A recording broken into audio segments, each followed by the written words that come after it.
സാന്നിധ്യം ഞങ്ങളുടെ മധ്യേ ഉള്ളതിനായി സ്തോത്രം. ഇന്ന് രാത്രി വായിച്ച വചനത്തിന് മുൻപിൽ ഞങ്ങളെ സമർപ്പിക്കുന്നു. ദൈവത്തിൻ്റെ ആത്മാവ് ഇന്ന് രാത്രി ഞങ്ങളോട് സംസാരിക്കണം. ദൈവത്തിൻ്റെ ആത്മാവ് ഇന്ന് രാത്രി ഞങ്ങളോട് ഇടപെടുമാറാകണം. വചനത്തിൻ്റെ ആഴങ്ങളിലേക്ക് പരിശുദ്ധാത്മാവ് ഞങ്ങളെ കൈപിടിച്ച് നടത്തണം. കർത്താവ് സംസാരിപ്പാൻ പോകുന്ന കൃപയ്ക്കായി സ്തോത്രം. എല്ലാ മഹത്വവും അങ്ങേക്ക് യേശുക്രിസ്തുവിൻ വിലയേറിയ നാമത്തിൽ തന്നെ. ആമേൻ. ഹല്ലേലൂയ. 8 മണിക്കൂർ പ്രസംഗിച്ച ഒരു വിഷയമാണ് യേശുക്രിസ്തുവിൻ്റെ രണ്ടാമത്തെ വരവും അനന്തര സംഭവവും. ആ 8 മണിക്കൂറുള്ളതാണ് ഗുളിയാ പരുവത്തിൽ ഈ 1-1.25 മണിക്കൂർ കൊണ്ട് ഞാൻ സംസാരിക്കാൻ ആഗ്രഹിക്കുന്നത്.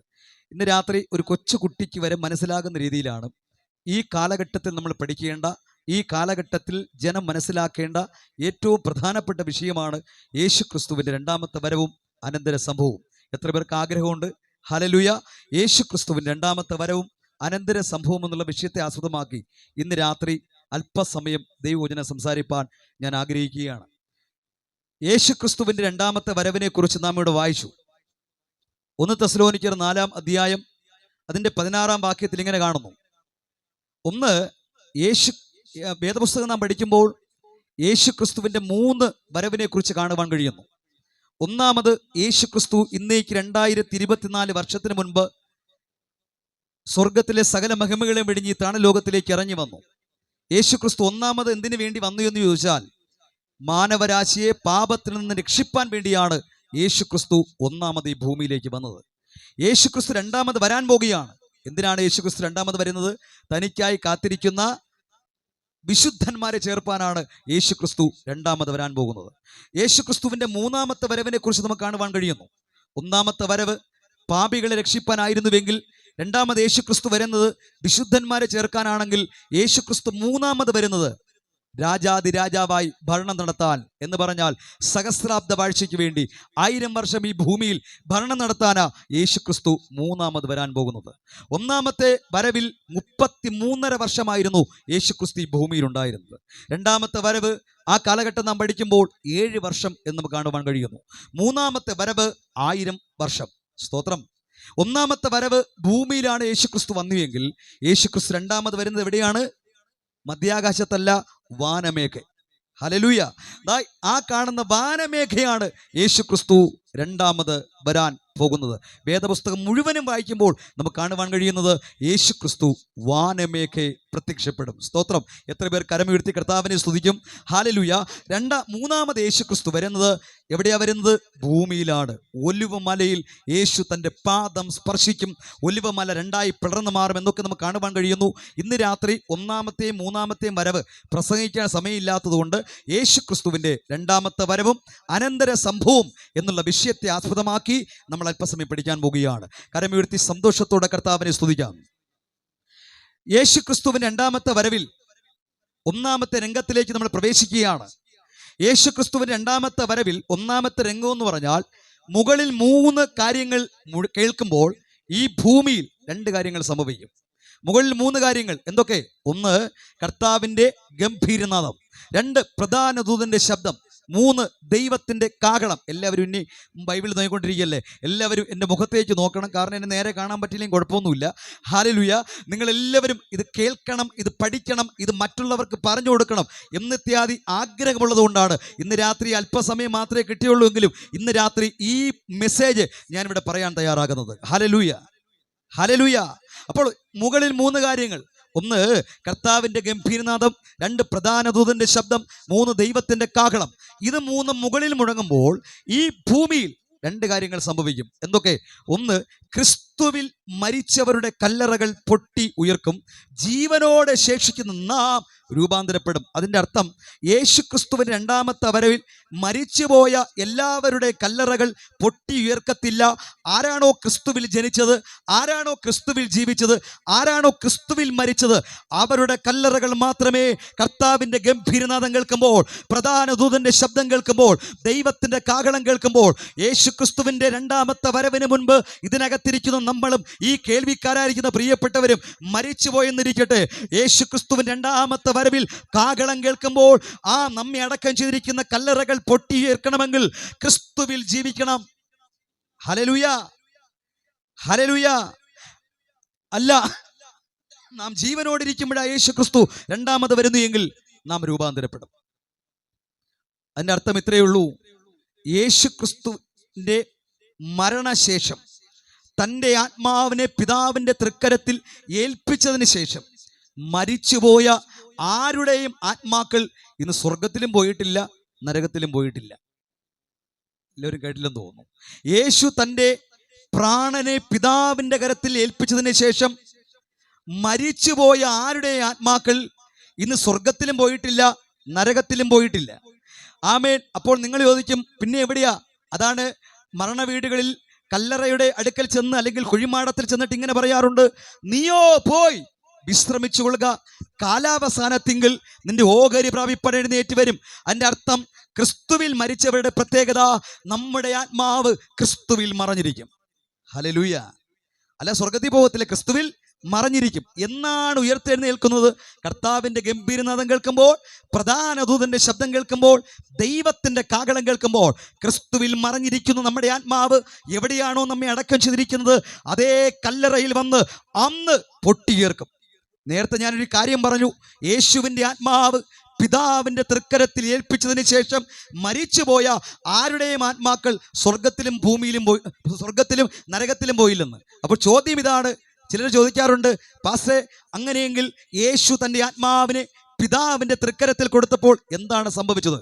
മത്തായി സുവിശേഷം 27-ാം അധ്യായം 52-ാം വാക്യത്തിൽ ഈ മൈക്ക് കൊടുത്ത് വായിക്കാൻ ഇരുത്തിയിരിക്കുന്നത്, ഈ ദേശത്ത് കേൾക്കുന്ന ഒത്തിരി ആൾക്കാരുണ്ട്, അവർക്കൊത്തിരി സംശയം ഉണ്ടാകും. ഇന്ന് രാത്രി ഞാൻ എവിടെ പ്രസംഗിച്ചാലും ബൈബിള് വായിച്ച് കേൾപ്പിച്ച് തെളിവ് സഹിതമാണ് ഇന്ന് രാത്രിയിലും പ്രസംഗിക്കുന്നത്. ഒരു പെന്തക്കോസ്തിൻ്റെ ഉപദേശമോ ഒരു പെന്തക്കോസ്തിൻ്റെ വക്താവായിട്ടോ നിന്നല്ല പ്രസംഗിക്കുന്നത്. സത്യവേദ പുസ്തകത്തിനകത്ത് എന്തുണ്ടോ അത് വായിച്ച് കേൾപ്പിച്ച ഇന്ന് രാത്രി ഈ ദേശത്തോട് സംസാരിപ്പാൻ ആഗ്രഹിക്കുന്നത്. ആമേ. മത്തായി സുവിശേഷം 27-ാം അധ്യായം അതിൻ്റെ 52-ാമത്തെ വാക്യത്തിൽ അവിടെ ഇങ്ങനെ കാണുന്നു, ഭൂമി കുലുങ്ങി. യേശു ക്രിസ്തുവിന്റെ ആത്മാവ് പിതാവിന്റെ കരത്തിൽ കൊടുത്ത സമയം, ഒന്ന്, ഭൂമി കുലുങ്ങി, പാറകൾ പിളർന്നു, കല്ലറകൾ തുറന്നു. അവിടെ വായിക്കുന്നുണ്ടോ? കല്ലറകൾ തുറന്നു. എല്ലാവരും ഒന്ന് പറഞ്ഞേ, കല്ലറകൾ തുറന്നു. അതിന്റെ അർത്ഥം യേശു തന്റെ ആത്മാവിനെ പിതാവിന്റെ കരത്തിൽ കൊടുത്ത അതേ സമയം തിരശീല കീറിയ കാര്യം മാത്രമേ പലർക്കും അറിയാവൂ. അന്ന് കല്ലറകൾ തുറന്നു. അതിൻ്റെ അർത്ഥം പർദീസയിലായിരുന്ന പഴയ നിയമ വിശുദ്ധന്മാരുടെ ശരീരങ്ങൾ പലതും അവരുടെ ആ പർദീസയിൽ നിന്നും അവരെ അടക്കം ചെയ്ത കല്ലറയിൽ വന്ന് അന്ന് കല്ലറകളെ ഭേദിച്ച് അവർ ഉയർത്തെഴുന്നേറ്റു. അവരിന്ന് സ്വർഗത്തിലുണ്ട്. ഹല്ലേലൂയ. നമുക്ക് അഭിമാനത്തോടെ പറയാം, അബ്രഹാം തുടങ്ങിയുള്ള ഭക്തന്മാരുടെ ആത്മാവ് ഇന്ന് സ്വർഗത്തിലുണ്ട്. അതിനുശേഷം കല്ലറകൾ തുറന്നിട്ടില്ല. അതാ ഞാൻ പറഞ്ഞേ, അതിനുശേഷം മരിച്ചുപോയ ആരുടെയും ആത്മാക്കൾ സ്വർഗത്തിലും പോയിട്ടില്ല, നരകത്തിലും പോയിട്ടില്ല. കല്ലറ തുറക്കാൻ പോകുന്നേ ഉള്ളൂ. എന്നാ കർത്താവിൻ്റെ ഗംഭീരനാദം കേൾക്കുമ്പോൾ, പ്രധാന ദൂതന്റെ ശബ്ദം കേൾക്കുമ്പോൾ, ദൈവത്തിന്റെ കാഹളം കേൾക്കുമ്പോൾ ക്രിസ്തുവിൽ മരിച്ചവരുടെ കല്ലറകൾ പൊട്ടിയേർക്കും. പിന്നെ ചിലയിടത്തൊക്കെ കേൾക്കുന്ന ഒരു പ്രാർത്ഥനയുണ്ട്, മരിച്ച വീടുകളിലും മരണത്തിന് ശേഷമൊക്കെ ചില സ്ഥലങ്ങളിൽ മരിച്ചവരെ സ്വർഗത്തിലേക്ക് കയറ്റിവിടുന്ന പ്രാർത്ഥന ഞാൻ കേട്ടിട്ടുണ്ട്. നിങ്ങൾ കേട്ടിട്ടില്ലെന്ന് തോന്നുന്നു, കാരണം നിങ്ങൾ അമേരിക്കയിൽ നിന്ന് ഇപ്പോൾ വന്നവരായതുകൊണ്ട് ഇവിടെയൊന്നും അത് നിങ്ങൾ കണ്ടിട്ടില്ല. പക്ഷെ ഞാൻ കേട്ടിട്ടുണ്ട്, ഞാൻ ഒത്തിരി സ്ഥലങ്ങൾ കണ്ടിട്ടുണ്ട്, മരിച്ച ആൾക്കാരെ സ്വർഗത്തിലേക്ക് അവർ പ്രാർത്ഥിച്ച് കയറ്റാറുണ്ട്. ഞാൻ ഈ കോന്നി എന്ന് പറയുന്ന സ്ഥലത്ത് ഒരു സംയുക്ത മീറ്റിങ്ങിൽ പ്രസംഗിക്കുകയാണ്. യാക്കോബക്കാരുണ്ട്, ഓർത്തഡോക്സുകാരുണ്ട്, കത്തോലിക്കക്കാരുണ്ട്, പെന്തക്കോസ്തുകാരുണ്ട്. ഇവരെല്ലാവരും കൂടെയുള്ള സംയുക്ത മീറ്റിങ്ങിൽ മരണാനന്തര ജീവിതം എന്നുള്ള ഒരു മെസ്സേജ് പ്രസംഗിക്കുമ്പോൾ അതിനിടയിൽ ഞാൻ ഇങ്ങനെ പറഞ്ഞു, പ്രിയ സ്നേഹിതരെ, മരിച്ചതിന് ശേഷം ചെയ്യുന്ന ക്രിയകൾ കൊണ്ടോ മരണാനന്തര ചടങ്ങുകൾ കൊണ്ടോ ബലിയർപ്പണങ്ങൾ കൊണ്ടോ കല്ലറ പ്രാർത്ഥനകൾ കൊണ്ടോ നിങ്ങളുടെ ആത്മാവ് ഒരിക്കൽ പോലും സ്വർഗത്തിൽ പോകത്തില്ല എന്ന് പ്രസംഗിച്ചു. പ്രസംഗം കഴിഞ്ഞ് ഞാൻ അവിടെ ഇരിക്കുന്ന സമയം ഒരു കത്തോലിക്ക സഹോദരൻ, ഒരു സ്നേഹിതൻ, ഒരു ചെറുപ്പക്കാരൻ എൻ്റെ അടുക്കൽ വന്നിട്ട് ഇങ്ങനെ പറഞ്ഞു, പാസ്റ്റർ പ്രസംഗിച്ചതെല്ലാം 100% ശരിയാണ്, പക്ഷെ ഒരു സംശയം ഉണ്ടെന്ന് പറഞ്ഞു. ഞാൻ ചോദിച്ചു, എന്താണ് സംശയം? ഇവിടെ ആ ചെറുപ്പക്കാരൻ പറഞ്ഞ കാര്യം ഇതാണ്, പാസ്റ്ററെ ഞാൻ പഠിച്ചു ചെയ്ത കാര്യം അങ്ങനെയല്ല, ഈ ലോകത്തിൽ എങ്ങനെ ജീവിച്ചാലും കുഴപ്പമില്ല, മരിച്ചതിന് ശേഷം ബസ്ഫുർഖാന എന്നറിയപ്പെടുന്ന ഒരു ശുദ്ധീകരണ സ്ഥലമുണ്ട്. അതുകൊണ്ട് മരിച്ചതിന് ശേഷം എൻ്റെ ബന്ധുക്കളും ചാർച്ചക്കാരും ചെയ്യുന്ന കർമ്മങ്ങൾ കൊണ്ടും ബലിയർപ്പണങ്ങൾ കൊണ്ടും എൻ്റെ ആത്മാവ് ബസ്ഫുർഖാന എന്നറിയപ്പെടുന്ന ശുദ്ധീകരണ സ്ഥലം വഴി സ്വർഗത്തിൽ പോകുമെന്ന് ഞാൻ പഠിച്ചിരിക്കുന്നതെന്ന് അവൻ പറഞ്ഞു. അപ്പോൾ ഞാൻ ആ ചെറുപ്പക്കാരനോട് ഇങ്ങനെ പറഞ്ഞു, പ്രിയ സ്നേഹിത, ബൈബിൾ നാം പഠിക്കുമ്പോൾ ധനവാന്റെയും ലാസറിന്റെയും ഒരു കഥ നമുക്ക് കാണുവാൻ കഴിയുന്നു, അല്ലേ? ധനവാൻ ആരാ? നമ്മെപ്പോലെയുള്ള ധനവാനൊന്നുമല്ല, നമ്മളെക്കാൾ നല്ല ധനവാനാ. അപ്പം നിങ്ങൾ ചോദിക്കും, അതെന്താണ്? നമ്മളാരും ശരീരം മുഴുവനും വ്രണം പിടിച്ച, ശരീരം മുഴുവനും പുഴുക്കളരിച്ചിരിക്കുന്ന ഒരു വ്യക്തിയെയും നമ്മുടെ പടിപ്പുരയിൽ കയറ്റത്തില്ല.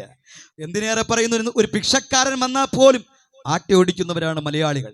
അങ്ങനെയെങ്കിൽ ആ ധനവാനെ നിങ്ങൾ നോക്കിയാൽ സമൂഹത്തിൽ നല്ല പ്രവർത്തികൾ ചെയ്ത, നല്ലവനായ, ശരീരം മുഴുവനും വ്രണം പിടിച്ചിരിക്കുന്ന ലാസർ അറിയപ്പെടുന്ന ഒരു വ്യക്തിയെ തൻ്റെ പടിപ്പുരയിൽ കയറ്റി പാർപ്പിച്ചിരിക്കുന്ന, സമൂഹത്തിൽ നല്ല നല്ല പ്രവർത്തികളൊക്കെ ചെയ്ത നല്ലവനായ ധനവാൻ, അവൻ മരിച്ചു.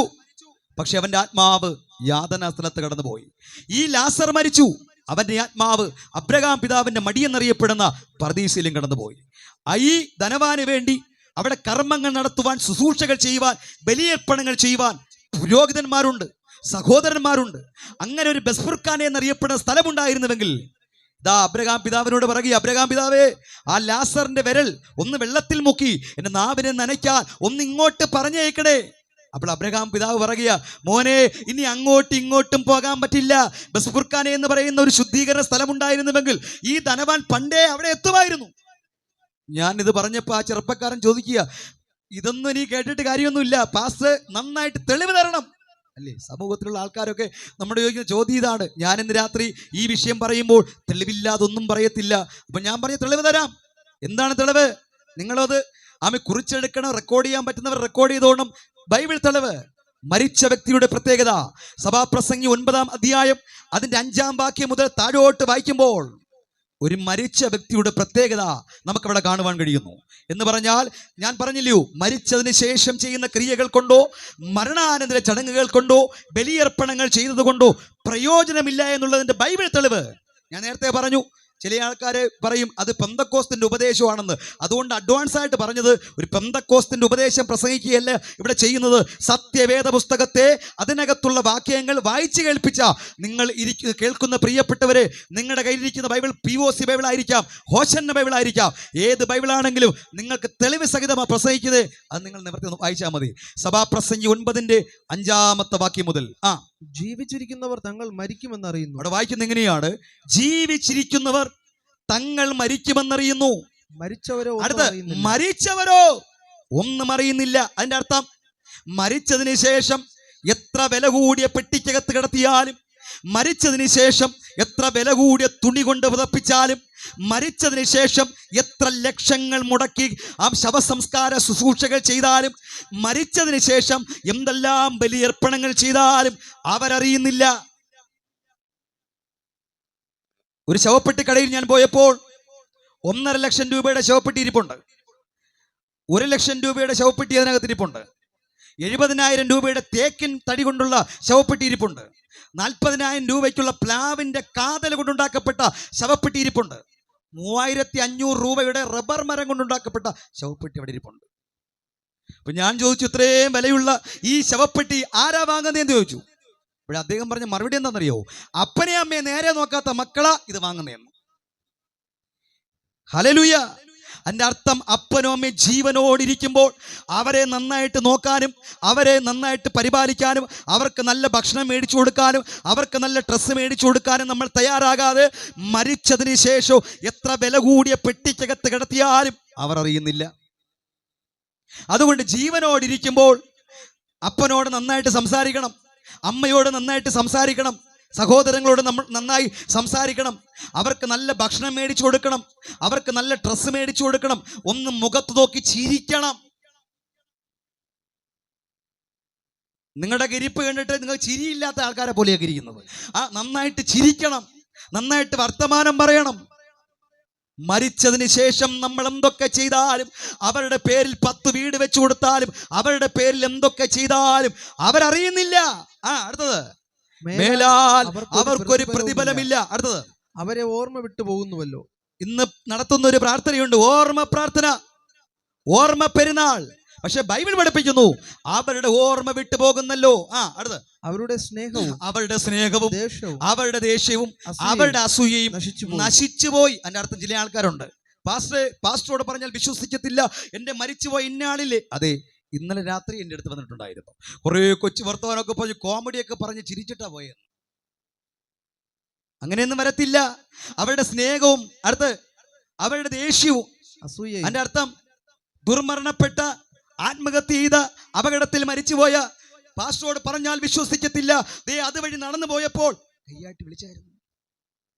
പാസ്റ്ററോട് പറഞ്ഞാൽ വിശ്വസിക്കത്തില്ല, എന്റെ ജനലിൽ കൂടെ വന്ന് എത്തി നോക്കിയായിരുന്നു. എന്നോട് തക്കിച്ചിട്ടുള്ള ഒത്തിരി ആൾക്കാരുണ്ട്. അങ്ങനെയൊന്നും വരാൻ പറ്റില്ല. കാരണം ഇവിടെ വായിക്കുന്നുണ്ടോ, മരിച്ചവരെ കുറിച്ച് അവരുടെ ദേഷ്യവും അവരുടെ സ്നേഹവും അവരുടെ അസൂയയും എല്ലാം എന്ത് ചെയ്തു? മരണത്തോടെ തീർന്നു. അടുത്തതാ, നേരത്തെ ആ ചെറുപ്പക്കാരൻ ചോദിച്ചില്ലേ ചോദ്യം, പാസ്റ്റേ മരിച്ചതിന് ശേഷം ചെയ്യുന്ന ക്രിയകൾ കൊണ്ടും മരണാനന്തര ചടങ്ങുകൾ കൊണ്ടും ഒരു പ്രയോജനമില്ലെന്ന് ബൈബിൾ തെളിവുണ്ടോ? അതിന്റെ മറുപടി അടുത്ത വാക്യം, സൂര്യന് കീഴെ നടക്കുന്ന യാതൊന്നിലും അവർക്കിനി ഒരിക്കലും അവർക്ക് ഓഹരിയില്ല. എത്ര പേർ കരമുയർത്തി കർത്താവിനെ സ്തുതിക്കും? അയ്യോ ഹല്ലേലൂയ. ആമേ. ബന്ധുക്കളോടും ചാർച്ചക്കാരോടും ദേശക്കാരോടും പറയണം, നീ ജീവനോടിരിക്കുമ്പോൾ എന്തെല്ലാം ചെയ്തു. അതിൻ്റെ അർത്ഥം, ഈ ആരോഗ്യം, ഞാൻ എൻ്റെ അവസാനത്തെ പ്രസംഗം എന്ന് പറഞ്ഞാൽ ഈ പ്രസംഗിക്കുന്നേ അടുത്ത നിമിഷം എൻ്റെ കരം ചലിക്കുമോ എന്നൊരു ഗ്യാരണ്ടി ഇല്ല. അടുത്ത നിമിഷം എൻ്റെ നാവ് ചലിക്കുമെന്ന് ഗ്യാരണ്ടി ഇല്ല. അടുത്ത നിമിഷം എൻ്റെ കാല് ചലിക്കുമെന്ന് ഒരു ഗ്യാരണ്ടിയും ഇല്ല. അടുത്ത നിമിഷം ഞാൻ ജീവനോട് ഈ ഭൂമിയിൽ ഉണ്ടാകുമെന്ന് ഒരു ഗ്യാരണ്ടി ഇല്ല. പ്രിയ സ്നേഹിത, ഈ ആരോഗ്യമുള്ളപ്പോൾ, ഈ ബലമുള്ളപ്പോൾ എത്രത്തോളം വിശുദ്ധ ജീവിതം നയിക്കാമോ, എത്രത്തോളം ദൈവത്തിന്റെ കൽപ്പനകൾ അനുസരിക്കാമോ, എത്രത്തോളം ഒരു ദൈവത്തിന്റെ പൈതലായി ജീവിക്കാമോ, അതനുസരിച്ച് മാത്രമേ സായുജ്യം പ്രാപിക്കാൻ പറ്റൂ, മോക്ഷം പ്രാപിക്കാൻ പറ്റൂ, സ്വർഗത്തിൽ പോകാൻ പറ്റൂ. യേശുക്രിസ്തു രണ്ടാമത്തെ വരവിന്റെ ഒന്നാമത്തെ രംഗത്തിലാണ് നമ്മൾ നിൽക്കുന്നത്. ചില ആൾക്കാർക്കൊരു സംശയമുണ്ട്. സംശയം എന്താണെന്നറിയാമോ? പാസ്റ്ററെ, ഈ യേശുക്രിസ്തുവിൻ രണ്ടാമത്തെ വരവിൽ ഇതുപോലെ ചുരിദാറും സാരിയും ഷർട്ടും പാൻറ്റും മുണ്ടൊക്കെ ധരിച്ചാണ് നമ്മൾ നടക്കുന്നത്, ഇതേപോലെയാണോ അങ്ങ് എടുക്കപ്പെടുന്നത് എന്നൊരു സംശയമുണ്ട് ചില ആൾക്കാർക്ക്. അല്ലേ? സംശയമില്ലയോ? പലർക്കും സംശയമുണ്ട്, ഈ ശരീരത്തോടു കൂടിയാണോ എടുക്കപ്പെടുന്നത്, ഇതുപോലെയുള്ള വേഷമൊക്കെയാണോ, കണ്ടാൽ നമ്മുടെ അങ്കിളിൻ്റെയും ആൻറ്റിയൊക്കെ തിരിച്ചറിയാൻ പറ്റൂ എന്നൊക്കെയുള്ള ഡൗട്ടുള്ള ഒത്തിരി ആൾക്കാരുണ്ട്. പക്ഷെ ഇന്ന് രാത്രി ഞാനത് പറയാൻ പോവുകയാണ്. കർത്താവിൻ്റെ ഗംഭീരനാദം കേൾക്കുമ്പോൾ, പ്രധാന ദൂതന്റെ ശബ്ദം കേൾക്കുമ്പോൾ, ദൈവത്തിന്റെ കാഹളം കേൾക്കുമ്പോൾ 8 വിധ യോഗ്യതയുള്ള ശരീരത്തോടു കൂടിയാണ് നാം എടുക്കപ്പെടുന്നത്. ഒന്ന് പറഞ്ഞെല്ലാവരും, എത്ര വിധ? 8 വിധ യോഗ്യതയുള്ള ശരീരത്തോടു കൂടിയാണ് നാം എടുക്കപ്പെടുന്നത്. അത് എല്ലാം പറഞ്ഞു പോകാം, വായിപ്പിക്കാൻ സമയമില്ല.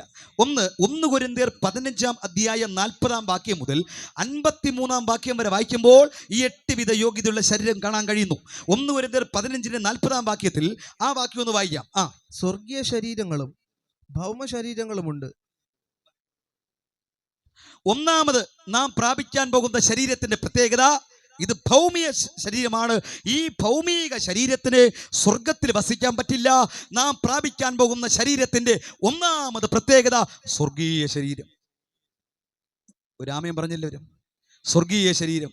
രണ്ടാമത്, അതിന് 42-ാമത്തെ വാക്യത്തിൽ കാണുന്നത് അവിടെ ഇങ്ങനെയാണ്, രണ്ടാമത് നാം പ്രാപിക്കാൻ പോകുന്ന ശരീരത്തിന്റെ പ്രത്യേകത, ഇത് ദ്രവിച്ചു പോകുന്ന ശരീരമാണ്. അല്ലേ? എത്ര സ്നേഹിക്കുന്ന ഭാര്യയാണെങ്കിലും, എത്ര സ്നേഹിക്കുന്ന ഭർത്താവാണെങ്കിലും, എത്ര സ്നേഹിക്കുന്ന മക്കളാണെങ്കിലും മരിച്ചു കഴിഞ്ഞാൽ ഒരൊറ്റ ചോദ്യമുള്ളൂ. എന്ത് ചോദ്യം? എപ്പോഴാ അടക്കം?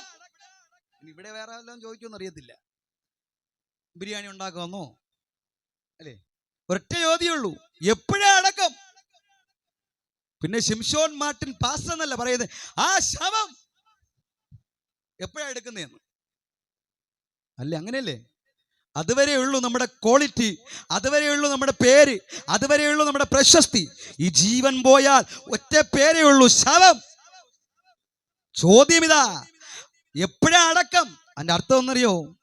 ഏറ്റവും പെട്ടെന്ന് ദ്രവിച്ചു പോകുന്ന, ഏറ്റവും സ്മെല്ലുള്ളതാ ഈ മനുഷ്യന്റെ ശരീരം എന്ന് പറയുന്നത്.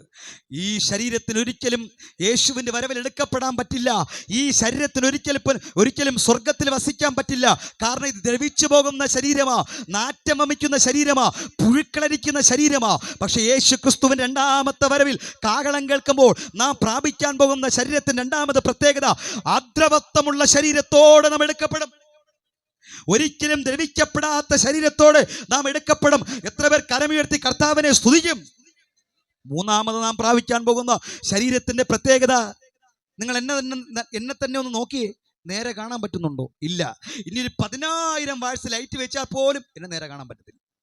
അതിൻ്റെ അർത്ഥം, ഇത് പ്രകാശമില്ലാത്ത ശരീരമാണ്, ഇത് തേജസ് ഇല്ലാത്ത ശരീരമാണ്. സൗന്ദര്യമില്ല എന്ന് പറഞ്ഞ് ആത്മഹത്യ ചെയ്യുന്ന ഒത്തിരി ആൾക്കാരുണ്ട്. നമ്മളാരും നമ്മുടെ സൗന്ദര്യത്തിൽ തൃപ്തരല്ല.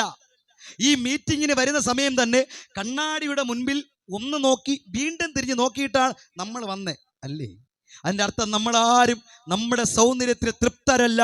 അതിൻ്റെ അർത്ഥം ഇത് പ്രകാശമില്ലാത്ത ശരീരമാ, ഇത് തേജസ്സില്ലാത്ത ശരീരമാ. പക്ഷേ യേശു ക്രിസ്തുവിൻ രണ്ടാമത്തെ വരവിൽ നാം പ്രാപിക്കാൻ പോകുന്ന ശരീരത്തിൻ്റെ മൂന്നാമത് പ്രത്യേകത, പലരെയും നീതിയിലേക്ക് തിരിക്കുന്നവർ നക്ഷത്രങ്ങളെ പോലെ ശോഭിക്കും എന്ന് പറഞ്ഞാൽ തേജസ്സുള്ള ശരീരത്തോടെ, പ്രകാശമുള്ള ശരീരത്തോടെ 60, 70, 80 വർഷം മാത്രം ഈ സൗന്ദര്യമില്ലാത്ത, ഈ പ്രകാശമില്ലാത്ത ശരീരത്തെ ചുമന്നാൽ മതി. പ്രത്യാശയുള്ളവർ കർത്താവിനെ സ്തുതിച്ച് തേജസ്സുള്ള പ്രകാശമുള്ള ഒരു ശരീരത്തോട് നാം എടുക്കപ്പെടും.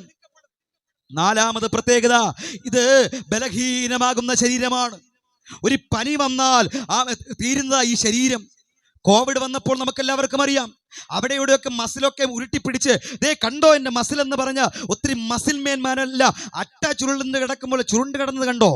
ഒരു ചെറിയ വൈറസിന്റെ മുൻപിൽ ഒരു ചെറിയ പനി വന്നാൽ മതി, ഇവിടുത്തെ മസിൽമേന്മാരെല്ലാം താഴെ വീഴും. അതിൻ്റെ അർത്ഥം ഈ ശരീരത്തിന്റെ പ്രത്യേകത, ഇത് ബലഹീനമാകുന്ന ശരീരമാണ്. പക്ഷേ കർത്താവിന്റെ ഗംഭീരനാദം കേൾക്കുമ്പോൾ, പ്രധാന ദൂതന്റെ ശബ്ദം കേൾക്കുമ്പോൾ, ദൈവത്തിന്റെ കാഹളം കേൾക്കുമ്പോൾ ശക്തിയുള്ള ശരീരത്തോടെ നാം എടുക്കപ്പെടും. അത് പ്രത്യാശയുള്ളവർ കരമുയർത്തി കർത്താവിനെ സ്തുതിക്കാം. ഇത് രോഗമുള്ള ശരീരമാണ്, ഇത് ബലഹീനതയുള്ള ശരീരമാണ്. പലപ്പോഴും പലരും കർത്താവേ എന്താ എൻ്റെ ഈ രോഗം മാറ്റേത് എന്ന് പറയാറുണ്ട്. പക്ഷേ ഞാൻ പറയും, പല രോഗങ്ങളും മരണം വരെ നമ്മുടെ ശരീരത്തിലുണ്ടാകും.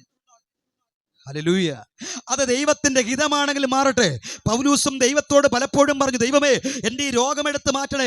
അപ്പോൾ കർത്താവ് തിരിച്ചു പറയുന്നതിന് മറുപടി ഉണ്ട്, പൗലൂസേ അതവിടെ ഇരുന്നോട്ടെ, ബലഹീനതയെ തികഞ്ഞു വരുന്ന എൻ്റെ കൃപ നിനക്ക് മതി. ഈ സുവിശേഷ യോഗത്തിന്റെ ഒന്നാമത്തെ രാത്രി ഏതെങ്കിലും ബലഹീനതയോടെ വന്നിരിക്കുന്ന പ്രിയപ്പെട്ടവര്, നമുക്കുണ്ടാകേണ്ട പ്രത്യാശ ഇവിടുത്തെ രോഗസൗഖ്യമല്ല. ചില രോഗങ്ങൾ മരണം വരെ നമ്മുടെ ശരീരത്തിലുണ്ടാകും. പക്ഷേ ഒരിക്കലും ബലഹീനമാകാത്ത ശക്തിയുള്ള ഒരു ശരീരത്തോട് നാം യേശുവിൻ രണ്ടാമത്തെ വരവിൽ എടുക്കപ്പെടൂ.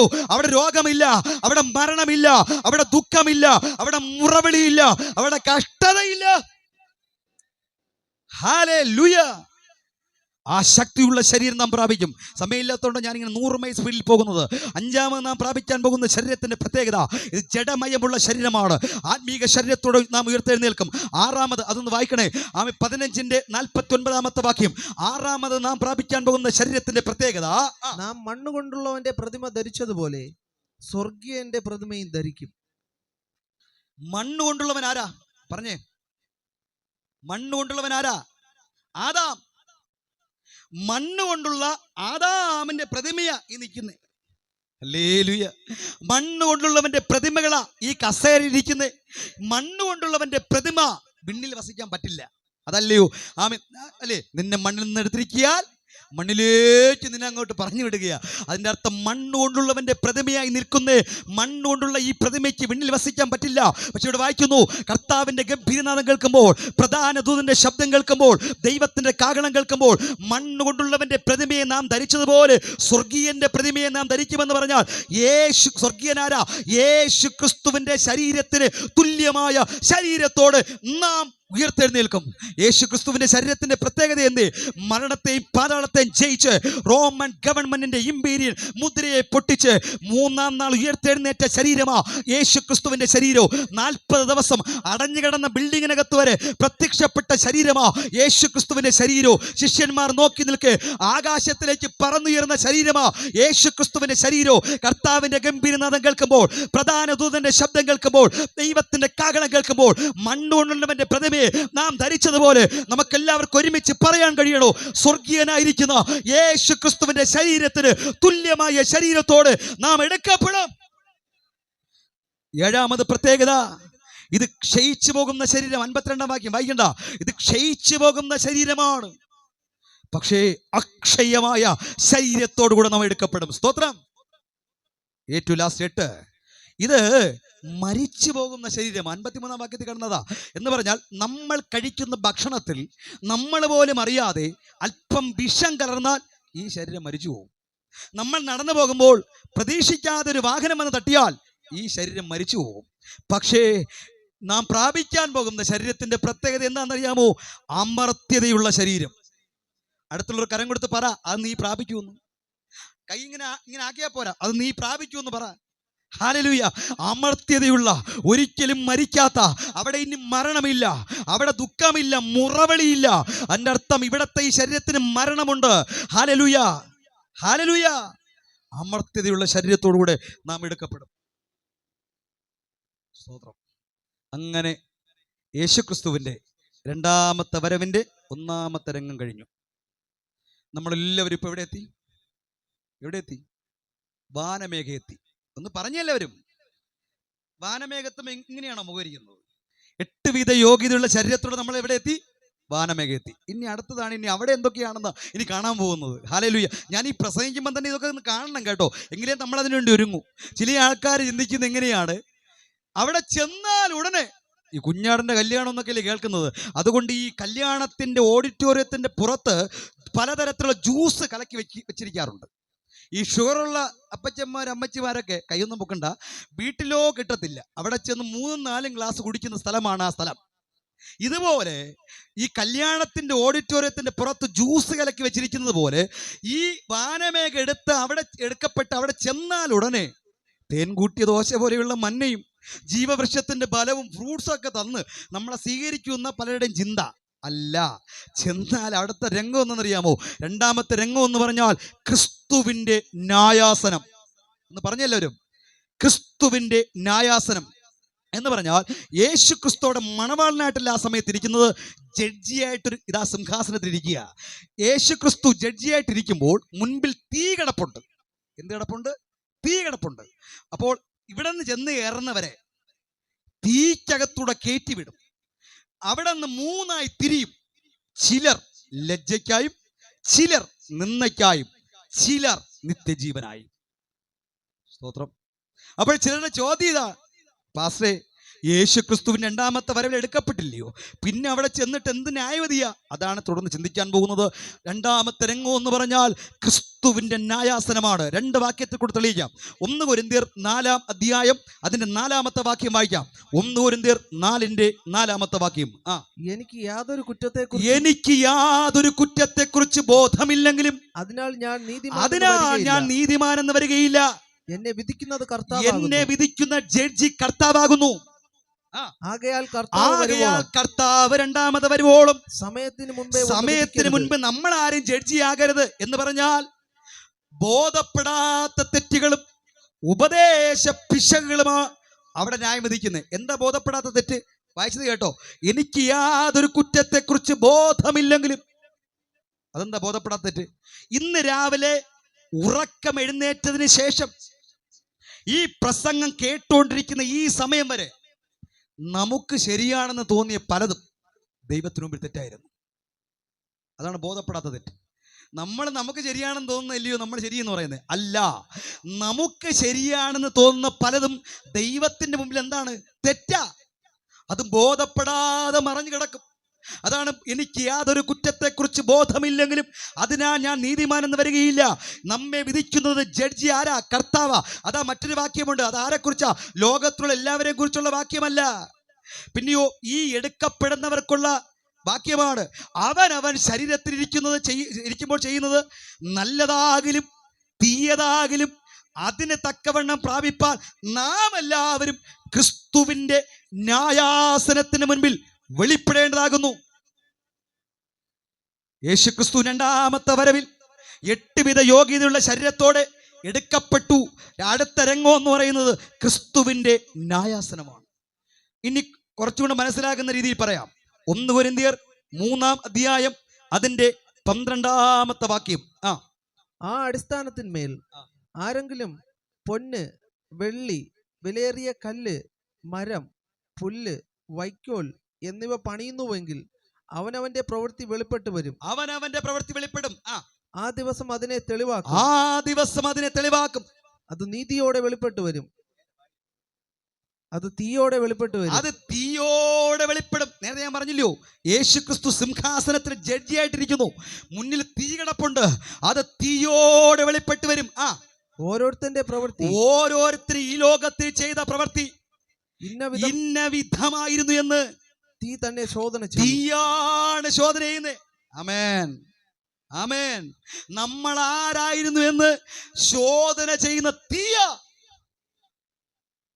ഇനി നമ്മൾ ചെയ്യുന്ന പ്രവൃത്തി വിലയുള്ളതാണോ ഇല്ലാത്തതാണോ എന്ന് നമ്മൾ ചിന്തിക്കാൻ പോവുകയാണ്.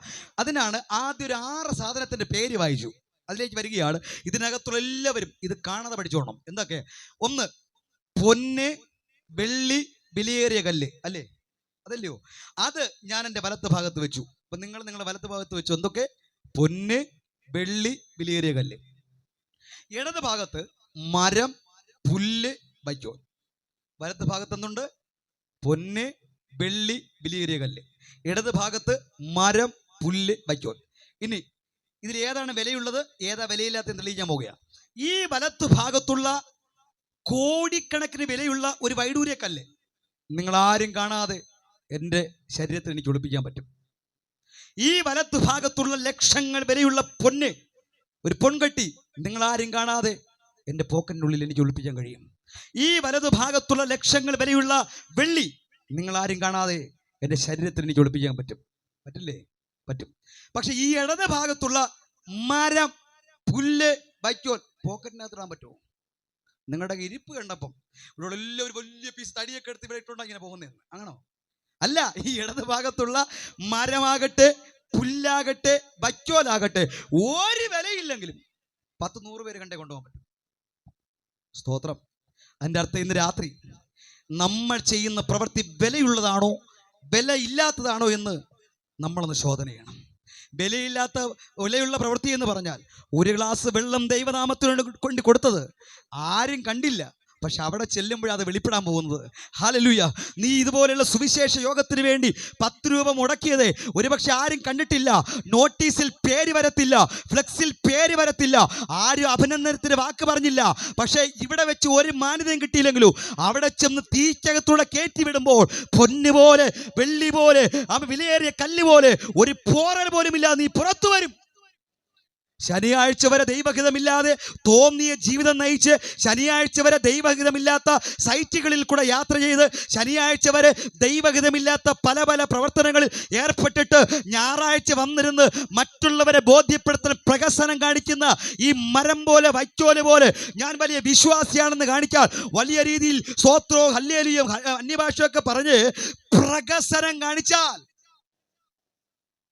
10-100 പേരെ കാണും. പക്ഷെ അവിടെ ചെന്ന് തീക്കകത്തുള്ള കയറ്റി വിടുമ്പോൾ നിന്റെ പ്രവൃത്തി വിലയില്ലാത്തതായതുകൊണ്ട് ഈ വലത്ത് ഭാഗത്തുള്ള പൊന്നിനെ തീക്കകത്തുള്ള കയറ്റിയാൽ ശുദ്ധമായ പൊന്നായി പുറത്തേക്ക് വരും. ഈ വലത്ത് ഭാഗത്തുള്ള വൈഡൂര്യ കല്ല് തീക്കകത്തുള്ള കയറ്റി വിട്ടാൽ ഒരു പോറൽ പോലും ഏൽക്കാതെ പുറത്തേക്ക് വരും. വലത്ത് ഭാഗത്തുള്ള വെള്ളി തീക്കകത്തുള്ള കയറ്റി വിട്ടാൽ അത് ശുദ്ധമായ വെള്ളിയായി പുറത്തേക്ക് വരും. പക്ഷേ ഇടത് ഭാഗത്തുള്ള മരമാകട്ടെ, വൈക്കോലാകട്ടെ, പുല്ലാകട്ടെ തീക്കകത്തുള്ള കയറ്റിയാൽ കരിഞ്ഞു പോകും. അങ്ങനെ കരിയുമ്പോഴാ 3 വേർതിരിക്കുന്നേ. ചിലർ നിത്യ ലജ്ജയ്ക്കായി, ഹല്ലേലൂയ, ചിലർ നിത്യ നിന്ദയ്ക്കായി. ഇതിനകത്തിരിക്കുന്ന ഒരൊറ്റ വ്യക്തികൾ പോലും യേശുവിന്റെ 2ാമത്തെ വരവ് എടുക്കപ്പെട്ടു എന്നിരിക്കട്ടെ, പക്ഷെ നിത്യ ലജ്ജയ്ക്കായോ നിത്യ നിന്ദയ്ക്കായി നമ്മൾ ആരും എഴുന്നേൽക്കല്ലേ. ആമേൻ. നിത്യ ജീവനായി വിലയുള്ള പ്രവർത്തികൾക്കായി നമ്മെ സമർപ്പിക്കണം. വിലയില്ലാത്ത പ്രവർത്തികളോട് ഇന്ന് രാത്രി ഗുഡ് ബൈ പറയണം. സമയമില്ലാത്തതുകൊണ്ട് ഞാനിവിടെ സ്റ്റോപ്പ് ചെയ്യുകയാണ്. ആ ഒരു ഭാഗം അടുത്ത രംഗം എന്ന് പറഞ്ഞാൽ അതിൽ പ്രതിഫല വിതരണമാണ്. അതൊന്നും വിവരിക്കാൻ സമയമില്ല. അത് കഴിഞ്ഞിട്ടാണ് പിന്നെ കുഞ്ഞാടിൻ്റെ കല്യാണം വരുന്നത്. അതും പ്രസംഗിക്കാൻ സമയമില്ല. ഇന്ന് രാത്രി അതവിടെ നിന്നിട്ട് ബാക്കി ഇനി ദേശത്തുള്ള ചില ദൂതുകൾ പറയാൻ പോവുകയാണ്. ഇതിനകത്തുള്ളവർക്കുള്ള ചില ദൂതുകൾ പറയാൻ പോവുക. ദൂത് എന്താണെന്നറിയാവോ? ചില ആൾക്കാർ എന്നോട് പറയാറുണ്ട്, പാസ്റ്ററേ, അഥവാ ഇനി യേശു ക്രിസ്തുവിൻ്റെ 2ാമത്തെ വരവിൽ എടുക്കപ്പെട്ടില്ലെങ്കിലും 666 മുദ്ര ഏൽക്കാതിരുന്നാൽ മതിയല്ലോ. ഇങ്ങനെ യേശുവിൻ്റെ 2ാമത്തെ വരവിൽ അഥവാ കൈവിടപ്പെട്ടു പോയാലും എതിർക്രിസ്തുവിൻ്റെ ഭരണമാണല്ലോ, അല്ലാതെ ലോകം മുഴുവനോ അവസാനിക്കില്ലല്ലോ.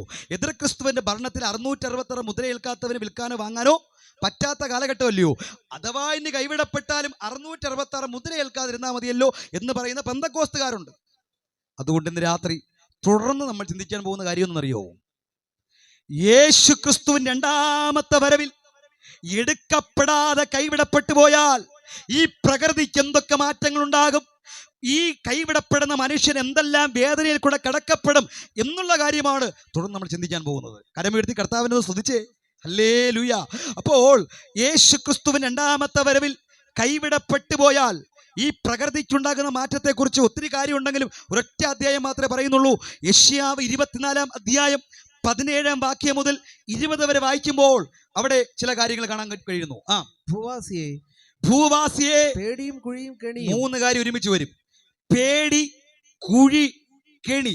പേടി കേട്ടോടുന്നവൻ കുഴിക്കകത്ത് വീഴും, കുഴിയിൽ നിന്ന് കയറുന്നവൻ കെണിയിലകപ്പെടും. നിനക്ക് നേരിട്ടിരിക്കുന്നു. അടുത്ത് പേടി കേട്ട് ഓടിപ്പോകുന്നവൻ കുഴിയിൽ വീഴും. ഉയരത്തിലെ കിളിവാതിലുകൾ തുറന്നിരിക്കുന്നു. ഉയരത്തിലെ കിളിവാതിലുകൾ തുറക്കാൻ പോകുക. ശ്രദ്ധിച്ചോണേ, ശൂരനാട് ദേശക്കാർ ചിന്തിക്കുന്നേ ഇവിടെ സുനാമി വരത്തില്ല, ഇവിടെ ഭൂമി കുലുക്കം ഉണ്ടാകത്തില്ല, ഇവിടെ ഉരുൾപൊട്ടൽ ഉണ്ടാകത്തില്ല. ഇതുവരെയും അങ്ങനെയുള്ള ദേശം എന്തിരിക്കട്ടെ. പക്ഷേ യേശു ക്രിസ്തുവിന്റെ 2ാമത്തെ വരവിന് ശേഷം ഈ ശൂരനാട് ദേശനിവാസികൾ മനസ്സിലായിക്കൊള്ളണം. ഇവിടെ വായിക്കാൻ പോകുക എന്തൊക്കെ സംഭവിക്കാൻ പോകുന്നു.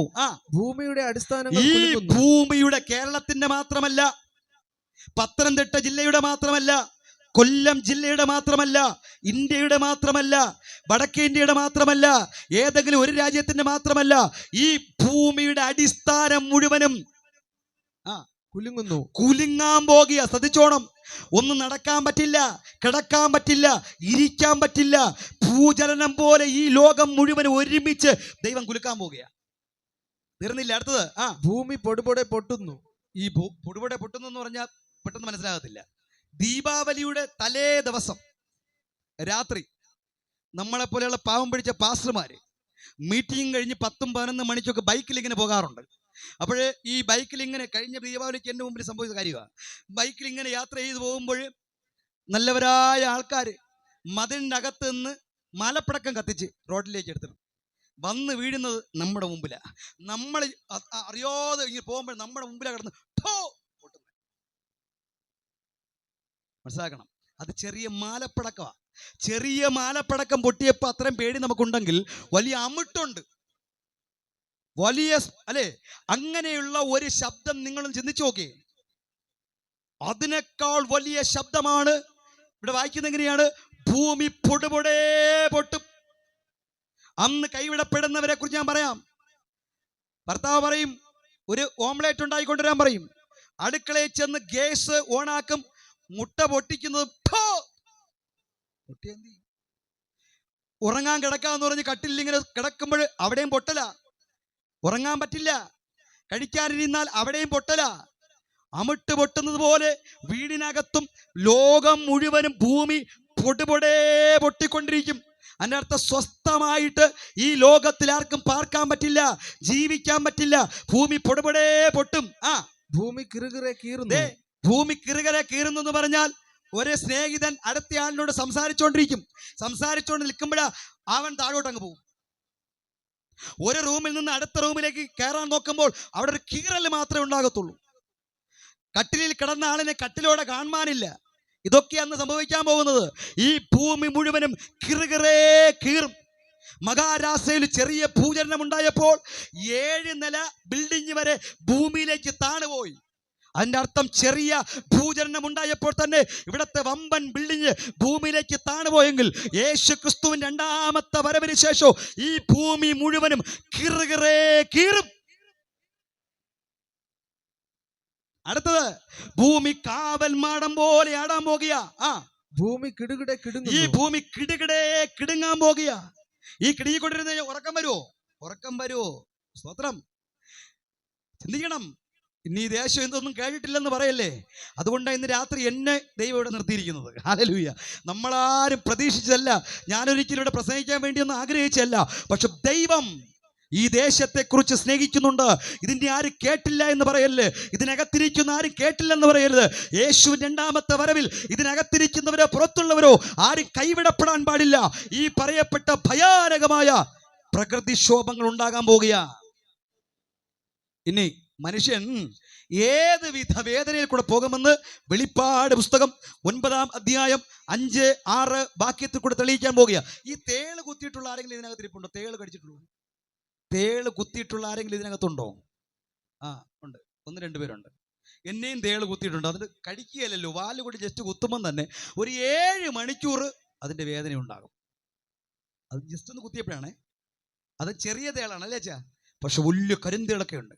അതിൻ്റെ വേദന എന്ന് പറഞ്ഞാൽ സഹിക്കാൻ പറ്റാത്ത വേദനയാണ്. പക്ഷേ യേശു ക്രിസ്തുവിൻ്റെ 2ാമത്തെ വരവിൽ കൈവിടപ്പെട്ടു പോയാൽ ഏത് വേദനയിൽ കൂടെ പോകുമെന്നും എത്ര നാൾ അനുഭവിക്കേണ്ടി വരുമെന്നും വെളിപ്പാട് പുസ്തകം 9-ാം അധ്യായം 5-ാം വാക്യം മുതൽ നമുക്ക് വായിക്കാം. അവരെ കൊല്ലുവാനല്ല, 5 മാസം ദണ്ഡിപ്പാൻ 5 മാസം ദണ്ഡിപ്പിക്കാനത്രേ അതിന് അധികാരം ലഭിച്ചത്. അവരുടെ വേദന, അന്ന് കൈവിടപ്പെടുന്നവരുടെ വേദന, തേൾ മനുഷ്യനെ കുത്തുമ്പോൾ ഉണ്ടാകുന്ന വേദന പോലെയായിരിക്കും. എത്ര മാസം? 5 മാസം. 7 മണിക്കൂറല്ല, ഒരു ദിവസമല്ല, ഒരു മാസമല്ല, 5 മാസം തേള് കൊണ്ട് കുത്തുന്നത് പോലെ ഇവിടെ കൈവിടപ്പെടുന്ന സകല മനുഷ്യനും പുഴുപടയ്ക്കുന്നത് പോലെ പിടയ്ക്കും. ഭയാനകമായ വേദനയായിരിക്കും. ഇവിടെ കോവിഡ് വന്നതുപോലെയല്ല, ഇവിടെ മറ്റ് പല വൈറസ് വന്നതുപോലെയല്ല, അതിനേക്കാൾ അതികഠിനമായിരിക്കുന്ന വേദന കൊണ്ട് മനുഷ്യൻ മുഴുവനും നിലവിളിക്കുന്ന സമയമാ ആ സമയം. നിലവിളിച്ചും കൊണ്ട് ഒരാളിനെ പൊക്കി ഹോസ്പിറ്റലിൽ കൊണ്ടുപോയെന്നിരിക്കട്ടെ, അവിടെ ചെല്ലുമ്പോൾ നേഴ്സും തുള്ളിക്കൊണ്ടിരിക്കുക. ഡോക്ടറെ അടുത്ത് എന്ന ഡോക്ടർ അതിനേക്കാൾ വിറച്ചുകൊണ്ടിരിക്കുക. അതിൻ്റെ അർത്ഥം ഒരു സ്ഥലത്തല്ല, 2 സ്ഥലത്തല്ല, കോവിഡും മറ്റ് പലതും പല രാജ്യങ്ങളിലും വന്നിട്ടില്ല. പക്ഷേ ഇത് ലോകം മുഴുവനും സംഭവിക്കുന്ന കാര്യമാ. യേശു ക്രിസ്തുവിൻ്റെ 2ാമത്തെ വരവിൽ നീ കൈവിടപ്പെട്ടു പോയാൽ തേൾ മനുഷ്യനെ കുത്തുന്നത് പോലെയുള്ള വേദന കൊണ്ട് 5 മാസം നീ ദണ്ഡനം അനുഭവിക്കേണ്ടി വരും. ഈ വേദന ഉള്ളപ്പോൾ പിന്നെ ഉറങ്ങാൻ പറ്റുമോ? ചിക്കൻ ബിരിയാണി കഴിക്കാൻ തോന്നുന്നു, ഫ്രൈഡ് ചിക്കൻ കഴിക്കാൻ തോന്നുന്നു, ടൂറിന് പോകണമെന്ന് തോന്നുന്നു. ഇതൊന്നും അല്ല ആഗ്രഹം, ഒരൊറ്റ ആഗ്രഹം. എന്താ ആഗ്രഹം എന്നറിയാമോ? താഴോട്ടുണ്ട്. ആ കാലത്ത് മനുഷ്യൻ മരണം അന്വേഷിക്കും, പക്ഷേ മരണം കാണുകയില്ല. എന്ന് പറഞ്ഞാൽ യേശുവിന്റെ വരവിൽ നീ കൈവിടപ്പെട്ടത് കൊണ്ട് മരണത്തെ വരെ ദൈവം എടുത്ത് മാറ്റിക്കളയും. വേദന കൊണ്ട് ഒരുത്തൻ മരത്തിന്റെ മുകളിൽ കയറി ആത്മഹത്യ ചെയ്യുവാൻ കഴുത്തിൽ കുരുക്കിട്ട് താഴോട്ട് ചാടിയാൽ അവിടെ നാടകയല്ലാതെ അവൻ മരിക്കത്തില്ല. എത്ര ഉഗ്രം വിഷം കുടിച്ചാലും പച്ചവെള്ളം കുടിക്കും പോലെ ആയിരിക്കും, അവൻ മരിക്കത്തില്ല. ആരോ ചിന്തിച്ചു അങ്ങനെയെങ്കിലും റെയിൽവേ ക്രോസിൽ ചെന്ന് തലവെക്കാമെന്ന് പറഞ്ഞ് തലവെച്ചാൽ റബ്ബർ പന്തിന്റെ പുറത്തൂടെ കയറി പോകുമ്പോൾ ട്രെയിൻ അങ്ങ് പോകും. കാരണം ആ കാലത്തിൽ മനുഷ്യൻ മരണം അന്വേഷിക്കും, മരണം കാണുകയില്ല.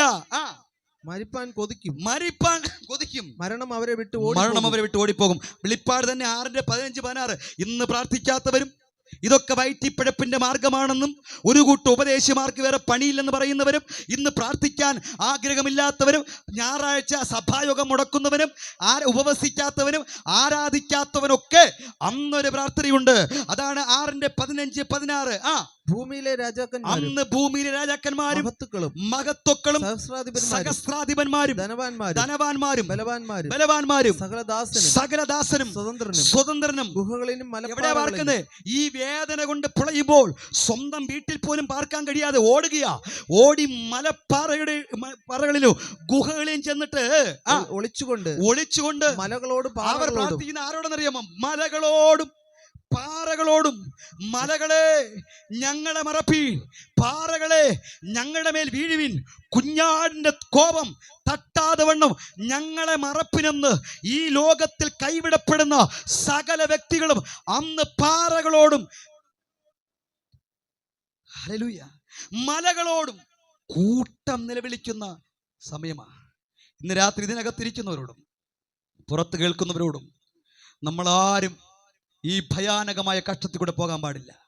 എന്തിനായി 1-ാം ദിവസം ഈ മെസ്സേജ് പറയുന്നത് അറിയാമോ? കർത്താവിൻ്റെ ഗംഭീരനാദം കേൾക്കുമ്പോൾ, പ്രധാന ദൂതന്റെ ശബ്ദം കേൾക്കുമ്പോൾ, ദൈവത്തിൻ്റെ കാഹളം കേൾക്കുമ്പോൾ പൈൻ ചിറകടിച്ച് നമ്മൾ പറന്നുയരണം. അപ്പോൾ ചോദ്യം ഇതാണ്, പലരുടെയും ചോദ്യം ഇതാണ്: യേശുവിൻ്റെ വരവിൽ എടുക്കപ്പെടണമെങ്കിൽ എന്താണ് ചെയ്യേണ്ടത്? അതാണ് വെളിപ്പാട് പുസ്തകം 20-ാം അധ്യായം അതിൻ്റെ 15-ാം വാക്യം പറഞ്ഞങ്ങ് പോകാം. വെളിപ്പാട് പുസ്തകം 20-ന്റെ 15-ാം വാക്യത്തിൽ ഇങ്ങനെ കാണുന്നു: ജീവപുസ്തകത്തിൽ പേരെഴുതി കാണാത്ത ഏവനും തീപ്പൊയ്കയിൽ തള്ളിയിടും. അതിൻ്റെ അർത്ഥം ഇന്ന് രാത്രി നമ്മുടെ പേര് ഏത് സഭയിലുണ്ടെന്നല്ല ദൈവം നോക്കുന്നത്. പഞ്ചായത്തിലുണ്ടോ, വില്ലേജിലുണ്ടാകും, താലൂക്കിലുണ്ടാകും, പല ഓഫീസുകളിൽ നമ്മുടെ പേരുണ്ടാകും. ഇന്ന് രാത്രി നെഞ്ചത്ത് കൈവച്ച് ഉറപ്പോടെ എത്ര പേർക്ക് പറയുവാൻ കഴിയും എൻ്റെ പേര് ജീവന്റെ പുസ്തകത്തിലുണ്ടെന്ന്? യേശുവിൻ്റെ വരവിലെടുക്കപ്പെടണമെങ്കിൽ നമ്മുടെ പേര് ജീവന്റെ പുസ്തകത്തിൽ രജിസ്റ്റർ ചെയ്യണം. അപ്പോൾ ജീവന്റെ പുസ്തകത്തിൽ രജിസ്റ്റർ ചെയ്യണമെങ്കിൽ എന്ത് ചെയ്യണം? ഇന്ന് രാത്രി ഇതിനകത്തുള്ളവരോട് മാത്രമല്ല കേട്ടോ, പുറത്തൊത്തിരി ആൾക്കാർ കേൾക്കുന്നുണ്ട്. അതുകൊണ്ട് ഞാൻ ഇങ്ങനെ പറയുന്നത്, ജീവന്റെ പുസ്തകത്തിൽ രജിസ്റ്റർ ചെയ്യണമെങ്കിൽ എന്ത് ചെയ്യണം? അതിന്റെ മറുപടി ലോകത്തിലെ ഒന്നാമത്തെ ക്രിസ്തീയ സഭയുടെ തുടക്കത്തിലേക്ക് നമ്മൾ പോകണം. അപ്പോസ്തല പ്രവൃത്തിയുടെ പുസ്തകം 1-ാം അധ്യായത്തിലേക്ക് വരുമ്പോൾ അതിൻ്റെ 1-ാം അധ്യായവും 2-ാം അധ്യായവും നാം പഠിക്കുമ്പോൾ ലോകത്തിലെ ഒന്നാമത്തെ ക്രിസ്തീയ സഭയുടെ ചരിത്രം നമുക്കവിടെ കാണുവാൻ കഴിയുന്നു. ചോദ്യം ഇതാണ്: ജീവന്റെ പുസ്തകത്തിൽ പേരെഴുതണമെങ്കിൽ എന്താണ് ചെയ്യേണ്ടത്? മറുപടി പറയാൻ പോകുക. ലോകത്തിൽ ഒന്നാമത്തെ സഭ ഏതെന്ന് ചോദിച്ചാൽ ചില ആൾക്കാർ പറയും അത് CSC സഭയാണ്, ചില ആൾക്കാർ പറയും അത് കത്തോലിക്ക സഭയാണ്, ചില ആൾക്കാർ പറയും അത് മർത്തോമ സഭയാണ്, ചില ആൾക്കാർ പറയും അത് ഓർത്തഡോക്സ് സഭയാണ്, ചില ആൾക്കാർ പറയും ചർച്ച് ഓഫ് ഗോഡ് ആണ്, ചില ആൾക്കാർ പറയും AG ആണ്, ചില ആൾക്കാർ പറയും IPC ആണ്.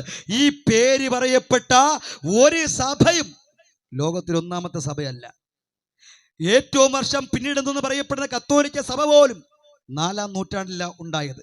കുസ്തന്തിനോസ് ചക്രവർത്തിയുടെ കാലഘട്ടത്തിൽ 4-ാം നൂറ്റാണ്ടില കത്തോലിക്ക സഭ പോലും ഉണ്ടാകുന്നത്. പക്ഷെ ബൈബിൾ പഠിക്കുമ്പോൾ ലോകത്തെ ഒന്നാമത്തെ ക്രിസ്തീയ സഭ 1-ാം നൂറ്റാണ്ടിലാണ് ഉണ്ടായത്. ആമേൻ. എത്ര പേർ കരമുയർത്തി കർത്താവിനെ സ്തുതിക്കൂ? 1-ാം നൂറ്റാണ്ടിൽ എന്നാ സഭ ഉണ്ടായെന്നറിയാമോ? അപ്പോസ്തല പ്രവൃത്തിയുടെ പുസ്തകത്തിൽ 2-ാം അധ്യായത്തിൽ വായിക്കുമ്പോൾ പെന്തക്കോസ്ത് എന്നറിയപ്പെടുന്നൊരു പെരുന്നാൾ ഉണ്ടായിരുന്നു.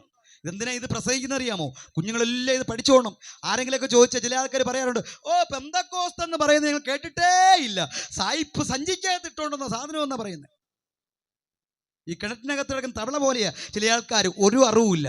ഞാൻ ചോദിക്കട്ടെ, നിങ്ങളുടെ വീട്ടിൽ എത്ര വാതിലുണ്ടെന്ന് ചോദിച്ചാൽ നിങ്ങൾക്കറിയാവോ? എത്ര ജനലുണ്ടെന്ന് ചോദിച്ചാൽ അറിയാവോ? ഇല്ല. ഇപ്പോഴും എണ്ണം തുടങ്ങി ചില ആൾക്കാർ.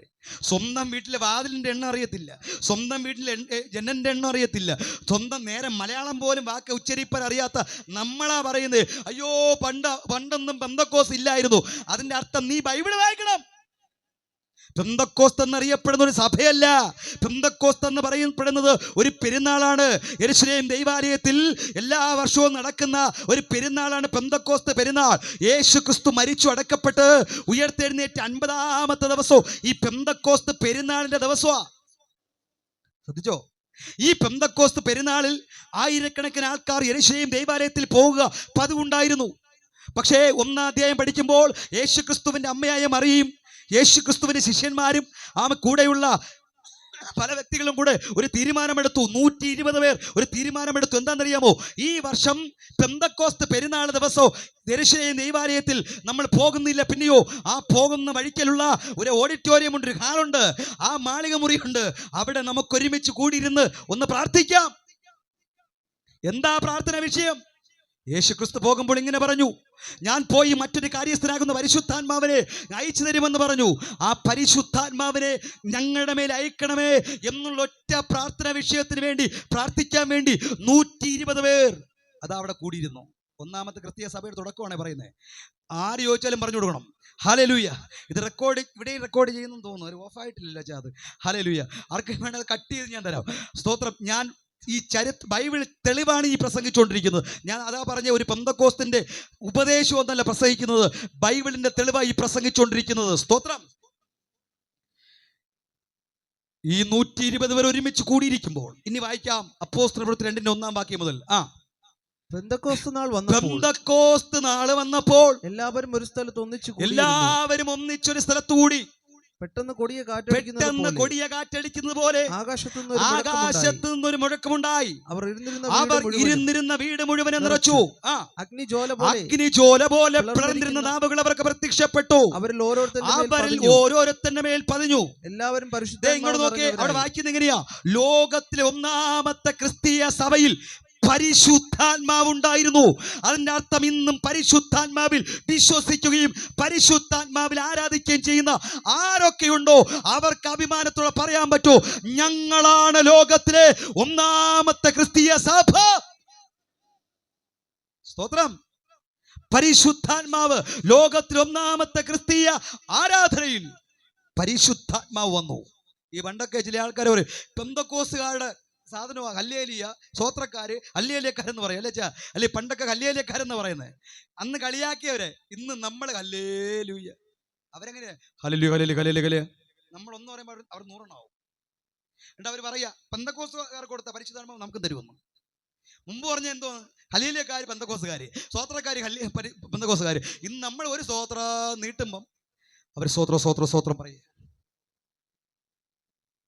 സ്തോത്രം. നമ്മൾ സ്തോത്രം പറഞ്ഞാൽ പോലും പറയാം.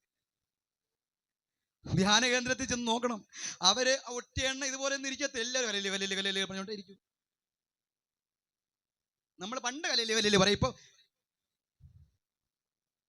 അതാ നമ്മളെ ഈ പിൻപന്മാര് ആകുന്നത് പോലെ അതങ്ങ് ഇരുന്നോട്ടെ.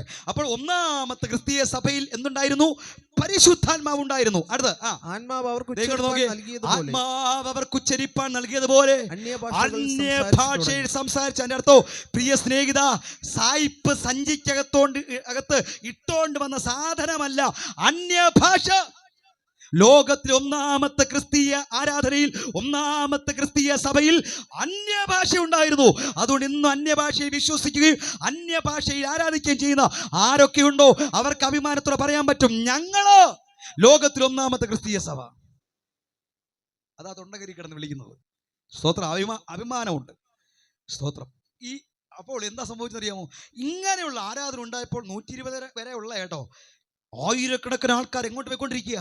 പെന്തക്കോസ്ത് പെരുന്നാൾ ആഘോഷിക്കാൻ വേണ്ടി യെരൂശലേം ദൈവാലയത്തിലേക്ക് പോയിക്കൊണ്ടിരിക്കുക. ആ സമയം ഈ പോകുന്ന ആൾക്കാരുടെ ചെവിക്കകത്തൊരു ശബ്ദം, ഒരു മുഴക്കം. പലരും പറയാറില്ലേ, നിങ്ങളുടെ ആരാധനയ്ക്ക് എന്താ ഇത്ര ശബ്ദം? പതുക്കെ പ്രാർത്ഥിച്ച ദൈവം കേൾക്കില്ലേ? ഈ ചോദിക്കുന്ന സ്നേഹിതനോട് ഞാൻ ചോദിക്കുക, എടോ, നിന്നെ പട്ടി കടിക്കാൻ വരുമ്പോ നീ എങ്ങനെ വിളിക്കുന്നേ? അല്ലേ? പട്ടി കടിക്കാൻ വരുമ്പോ എങ്ങനെ? പട്ടി ഇങ്ങനെയാണോ? അപ്പോഴേ അറിയാം അവന്റെ ശബ്ദം എത്രയാണെന്ന്. എടാ, പട്ടി കടിക്കാൻ വരുമ്പം, നായ കടിക്കാൻ വരുമ്പോ നീ തൊണ്ട കയറി വിളിക്കുന്നുവെങ്കിൽ, ഇലക്ഷനെ ഒരു പാർട്ടി ജയിച്ചു കഴിഞ്ഞാൽ ജയിച്ച പാർട്ടി എങ്ങനെയാ വിളിക്കുന്നേ? അവര് പോയല്ലോ, അവര് പോയി, ഞങ്ങൾ ജയിച്ചല്ലോ, ഇങ്ങനെ പറയുന്നേ. ഇങ്ങനെയാണോ? അവന്റെ തൊണ്ട എത്ര കീറി വിളിക്കാവോ അത്രയോ ശബ്ദത്തോടെ, അത്രയോ ഉറക്കിയ അവൻ എന്ത് ചെയ്യുന്നേ? ഞങ്ങളുടെ പാർട്ടി ജയിച്ചെന്ന് അവൻ അഭിമാനത്തോടെ വിളിക്കുന്നുവെങ്കിൽ, ഞങ്ങളുടെ പാർട്ടി ജയിച്ചവന്റെ പാർട്ടിയാ. ജയിച്ചവനെ കുറിച്ച് പ്രസംഗിക്കുന്നത്. മരണത്തെയും പാതാളത്തെയും ജയിച്ച് റോമൻ ഗവൺമെന്റിന് ഇമ്പീരിയൻ മുദ്രയെ പൊട്ടിച്ച് 40-ാം ദിവസവും സ്വർഗാരോഹണം ചെയ്ത് ഇന്ന് പിതാവിന്റെ വലത്തു ഭാഗത്ത് എനിക്കും നിങ്ങൾക്ക് വേണ്ടി പക്ഷപാതം ചെയ്തുകൊണ്ടിരിക്കുന്ന, ഇന്നും പാലസ്തീനിൽ തുറന്നു കിടക്കുന്ന ഒരേ ഒരു കല്ലറ മാത്രമേ ഉള്ളൂ. അതാ ഞങ്ങൾ ഉയർത്തിപ്പിടിക്കുന്ന യേശു ക്രിസ്തു. മരിച്ച് കല്ലറയ്ക്കകത്ത് ഒതുങ്ങി കിടക്കുന്ന ഒരു വ്യക്തിയെ കുറിച്ചല്ല ഞങ്ങൾ ഈ തൊണ്ട കീറി കിടന്ന് വിളിക്കുന്നേ. ഹല്ലേലൂയ. ഇതുപോലെ അന്യഭാഷയിൽ അവിടെ ആരാധനയുടെ ശബ്ദം മുഴങ്ങിയപ്പോൾ യെരൂശലേം ദൈവാലയത്തിലേക്ക് പോകുന്ന ആൾക്കാർ ഇതെന്താന്ന് കാണാൻ ഇവരെല്ലാം അങ്ങോട്ട് തിരിഞ്ഞു പോയി. ഈ മാർക്കറ്റ്, ഇവിടുത്തെ ഏറ്റവും വലിയ മാർക്കറ്റ് എവിടെ വെച്ചാ? ഇവിടുത്തെ ഏറ്റവും വലിയ ചന്ത പാറക്കടവ് ചന്ത ദിവസം, മാർക്കറ്റ് ദിവസം. അതിന്റെ മുന്നിൽ കൂടെ പോകുമ്പോൾ എന്താ കേൾക്കുന്നകത്ത്?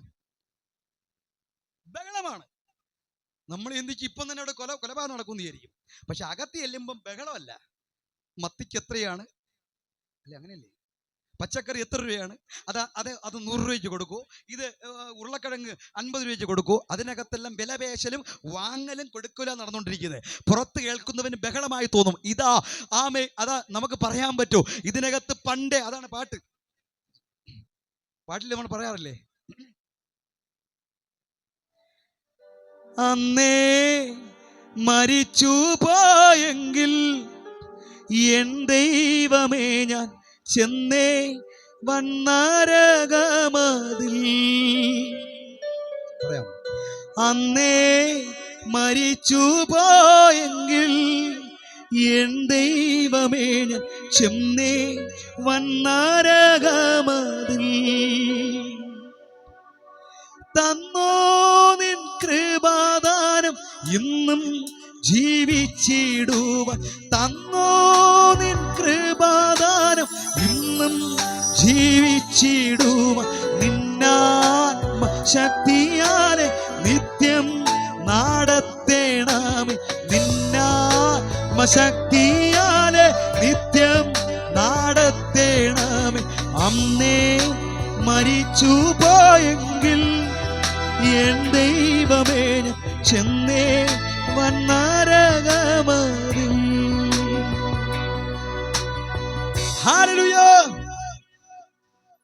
അന്നേ മരിച്ചു പോയിരുന്നെങ്കിൽ നമ്മൾ നരകത്തിൽ പോവുമായിരുന്നു. ഇതിനകത്ത് വന്നപ്പോഴാ മനസ്സിലായേ, ചിലത് അവിടെ നിന്ന് ഇങ്ങോട്ട് വാങ്ങിക്കൊണ്ടിരിക്കുന്നു, ചിലർ കൊടുത്തുകൊണ്ടിരിക്കുന്നു. പുറത്ത് കേൾക്കുന്നവന് ബഹളമായിട്ട് തോന്നും. ആമേൻ. ഇത് കേട്ടവരെല്ലാം വന്ന് എവിടെ വന്നു? ഇവരുടെ അടുക്കലേക്ക് വന്നു.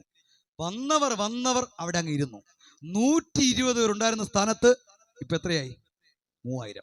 ലോകത്തിൽ ഒന്നാമത്തെ ക്രിസ്തീയ സഭയിൽ പരിശുദ്ധാത്മാവുണ്ടായിരുന്നു, അന്യഭാഷ ഉണ്ടായിരുന്നു, 3000 പേരുണ്ടായിരുന്നു. അവരുടെ മധ്യേ ലോകത്തിൽ ഒന്നാമത് പോപ്പെന്നറിയപ്പെടുന്ന പത്രോസ് ശ്ലീഹ എഴുന്നേറ്റ് നിന്നു. ചോദ്യം ഇതാണ്, യേശുവിന്റെ വരവിൽ എടുക്കപ്പെടണമെങ്കിൽ ജീവപുസ്തകത്തിൽ പേരെഴുതണം. ജീവപുസ്തകത്തിൽ പേരെഴുതണമെങ്കിൽ എന്ത് ചെയ്യണം? അതിന്റെ മറുപടിയാ പറയാൻ പോകുന്നേ. ലോകത്തിൽ ഒന്നാമത്തെ ക്രിസ്തീയ സഭയിൽ ലോകത്തിൽ ഒന്നാമത് പോപ്പെന്നറിയപ്പെടുന്ന പത്രോസ് ശ്ലീഹ 7 അടിസ്ഥാന ഉപദേശം തന്നിട്ടുണ്ട്. അതനുസരിക്കുന്ന ആരുണ്ടോ അവരുടെ പേര് മാത്രമേ ജീവന്റെ പുസ്തകത്തിൽ രജിസ്റ്റർ ചെയ്യൂ. അതിൽ 2 കാര്യം പറഞ്ഞ് പ്രാർത്ഥിക്കാൻ പോവുകയാണ്. ഒന്നാമത് അതിന്റെ 37-ാമത്തെ വാക്യം, അപ്പോസ്തല പ്രവൃത്തി 2-ന്റെ 37-ാമത്തെ വാക്യം. ഇത് കേട്ടിട്ട് അവർ ഹൃദയത്തിൽ കുത്തുകൊണ്ട് പത്രോസിനോടും ശേഷം അപ്പോസ്തലന്മാരോടും സഹോദരന്മാരായ പുരുഷന്മാരെ. ഇതേ ഈ പത്രോസ് ശ്ലീഹയുടെ പ്രസംഗം കേട്ടപ്പോൾ ഈ 3000 പേരുടെ ഹൃദയത്തിൽ എന്തുകൊണ്ടു? കുത്തുകൊണ്ടു. ചില ആൾക്കാർ പറയാറുണ്ട്, പാസ്റ്റർ കുത്തി പ്രസംഗിച്ചെന്ന്. ഞങ്ങളാരും കുന്തവും വെച്ചോണ്ടല്ല നിൽക്കുന്നത്. നിന്റെ ജീവിതത്തിൽ കുറവുണ്ടെങ്കിൽ കുത്തുകൊള്ളും. കുത്തുകൊണ്ടാൽ സഭ വിട്ടു പോകുകയല്ല ചെയ്യേണ്ടത്. ഇതുപോലെ തിരിച്ചു ചോദിക്കണം. എന്താ? കുത്തുകൊണ്ടപ്പോൾ അവർ ചോദിക്കുക, യേശുവിന്റെ വരവിൽ എടുക്കപ്പെടണമെങ്കിൽ, സ്വർഗത്തിൽ പോകണമെങ്കിൽ എന്താണ് ഞങ്ങൾ ചെയ്യേണ്ടത്? അതിന്റെ മറുപടി 7 എണ്ണം ഉണ്ട്. 2 എണ്ണം പറഞ്ഞ് നിർത്താൻ പോവുകയാണ്. ഒന്ന്, പത്രോസ് പറയുകയാണ്, നിങ്ങൾ മാനസാന്തരപ്പെട്ട്. ഒന്ന്, നിങ്ങൾ മാനസാന്തരപ്പെടണം. അടുത്തിരിക്കുന്ന ആണോ മാനസാന്തരപ്പെടണം? നമ്മൾ പണ്ടേ പെട്ടല്ലേ നമ്മളിവിടെ ഇരിക്കുന്നേ. ഒന്ന്, മാനസാന്തരപ്പെടണം. എന്താണ് മാനസാന്തരം? ലഹരിയോട് വിട പറയണം, സിഗരറ്റ് വലിയോട് വിട പറയണം, മദ്യപാനത്തോട് വിട പറയണം, ദൈവഹിതമില്ലാത്ത സകല സ്വഭാവത്തോടും വിട പറയണം, ദൈവഹിതമില്ലാത്ത സകല അവിഹിതമായ ബന്ധങ്ങളോട് വിട പറയണം, ദൈവഹിതമില്ലാതെ കാണുന്ന സകലത്തെയോടും വിട പറയണം, ദൈവഹിതമില്ലാതെ ഉപയോഗിക്കുന്ന സകലത്തോടും വിട പറയണം. അതാണ് മാനസാന്തരം. ചില ആൾക്കാർ ചോദിക്കാറുണ്ട്, പാസ്റ്ററേ ഈ മദ്യപിക്കരുതെന്ന് ബൈബിളിനകത്തുള്ള തെളിവുണ്ടോ എന്ന്? അല്ലേ, യേശു മദ്യമൊക്കെ ഉണ്ടായി കൊടുത്തെന്ന് ചില ആൾക്കാർ പറയുന്നത്. 100 കണക്കിന് തെളിവുണ്ട്. ഒരു തെളിവ് മാത്രം ഈ ദേശത്തോട് പറയാൻ പോവുകയാണ്. യെശയ്യാവ് 5-ാം അധ്യായത്തിൽ അതിന്റെ 11-ാം വാക്യം വായിക്കണ്ട, ഞാൻ തന്നെ അങ്ങ് പറയാം, സമയമില്ല.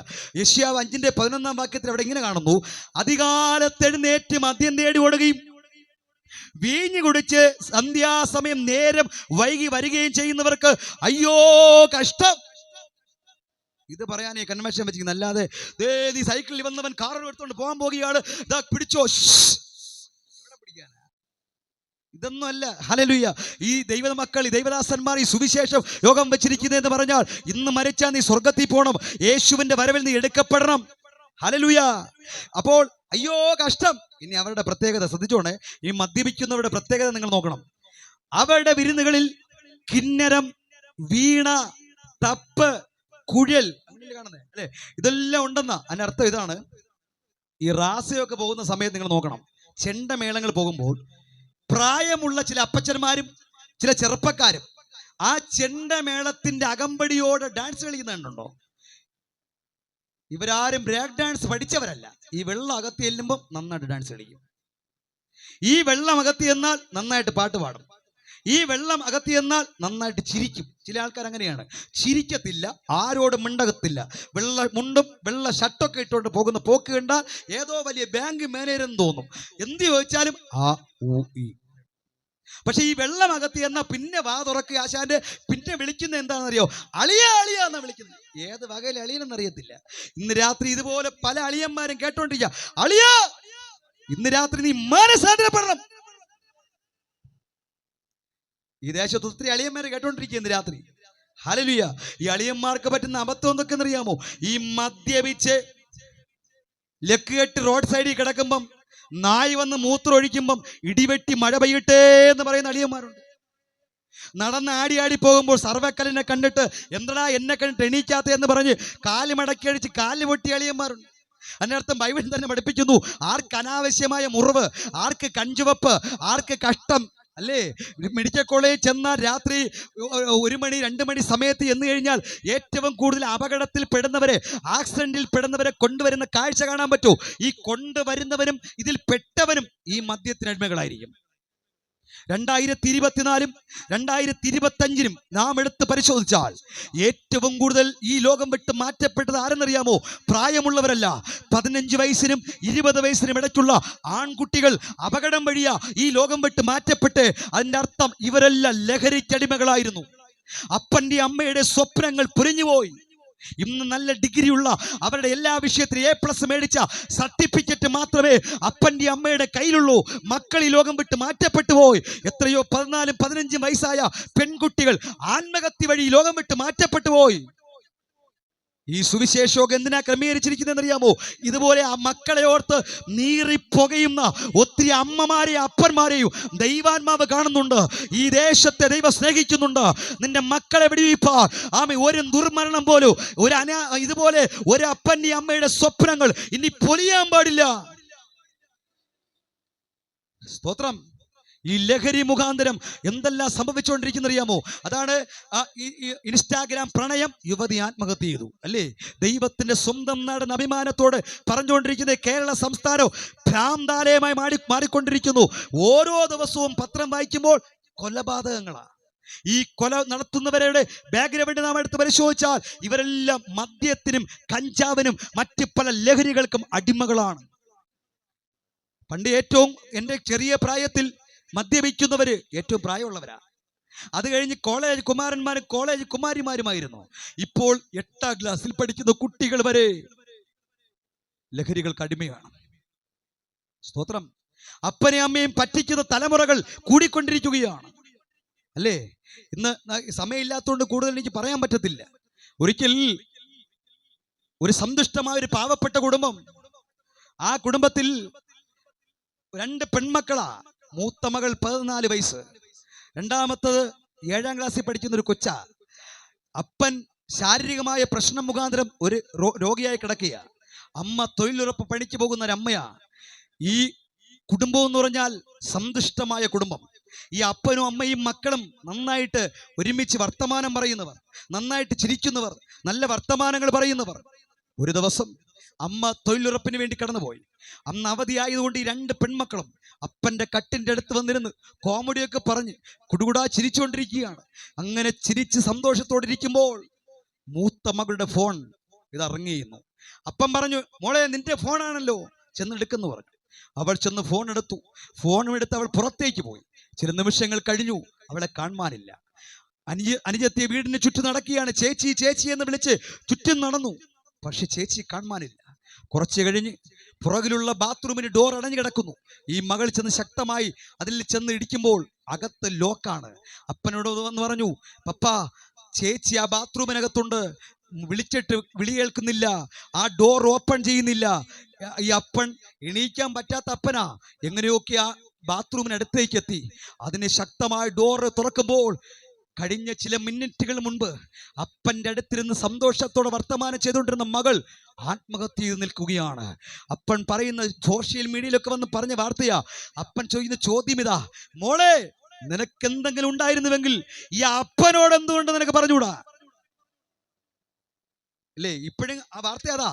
ഒരു ഫോൺ കോൾ വരുന്നു, മകൾ ആത്മഹത്യ ചെയ്യുന്നു. അവളെ വിളിച്ചതാരാ?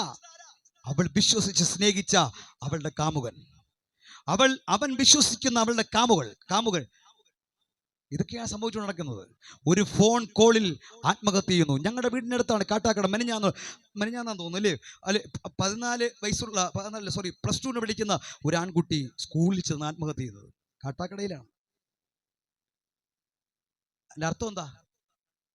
ഇന്നത്തെ കുട്ടികൾക്ക് ജീവിക്കാൻ അറിയത്തില്ല. ഒരു ചെറിയ പ്രശ്നം വന്നാൽ അവർ ആത്മഹത്യ ചെയ്യുന്നു. ഒരു ചെറിയ പ്രശ്നം വരുമ്പോൾ ഒരു തുണ്ട് കയറിൽ അവരുടെ ജീവിതം അവസാനിപ്പിക്കുന്നു. അപ്പൻ ചോദിക്കുന്ന ചോദ്യം ഇതാണ്, മോളെ നിനക്ക് എന്തുകൊണ്ട് നിന്റെ അമ്മയെ ഓർത്തൂടാ? എന്തുകൊണ്ട് നിന്റെ അനുജത്തെ നീ ഓർത്തില്ല? എന്തുകൊണ്ട് നിന്റെ അപ്പനെ നീ ഓർത്തില്ല? ഇതിനകത്തിരിക്കുന്ന കുഞ്ഞുങ്ങളോടും പുറത്ത് കേൾക്കുന്നവരോടും പറയുന്ന കാര്യം ഇതാണ്.